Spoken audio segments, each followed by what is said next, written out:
that happens when we truly begin to choose not to live in the illusion anymore? Or what, from your vantage point, what is it that truly begins to happen or can happen as we choose to move beyond what our current reality is, our current illusion?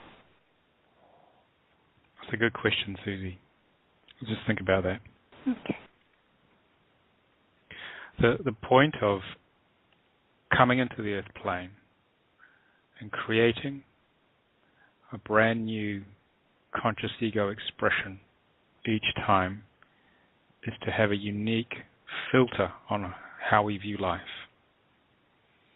And that filter is driven by the soul contract, which I think you've mentioned to everyone.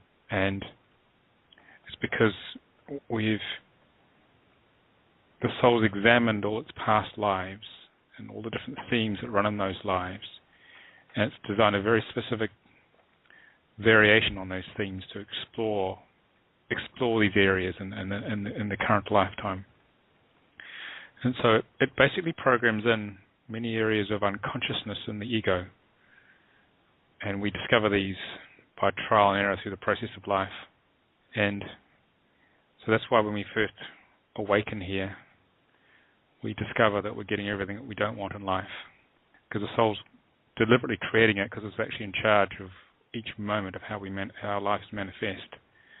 And so it can feel like we're almost like a puppet on a string, that someone else is in charge, and we're sort of like the tenant of this body and this ego filter, which we're interacting with life and our relationships and work and careers, and we sort of feel like someone's living it through us almost, which they are. It's really spirit having this experience, this illusion of feeling asleep initially through our life, and then as we awaken, getting to the answer to your question, and we transmute the different layers of the ego and start to reconnect more to our soul essence, what happens is that life doesn't buffet us around quite so much, because and when we especially realize that we're creating each moment initially unconsciously and then consciously, then as we work through that process and we clear our egos enough, if we get enough of the ego programming cleared, we reach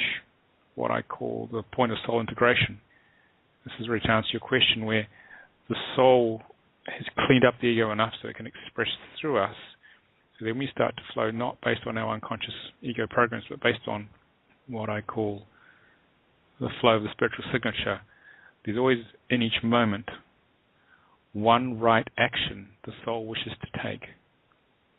And that action is communicated to us, if we're thought out emotionally enough, as an opening of the heart, of a positive expansion in our body, positive emotion. If we follow that flow, life opens and flows more easily, rather than us hitting the brick walls all the time, which all of us have done, especially when we were younger, because we didn't quite know what was going on.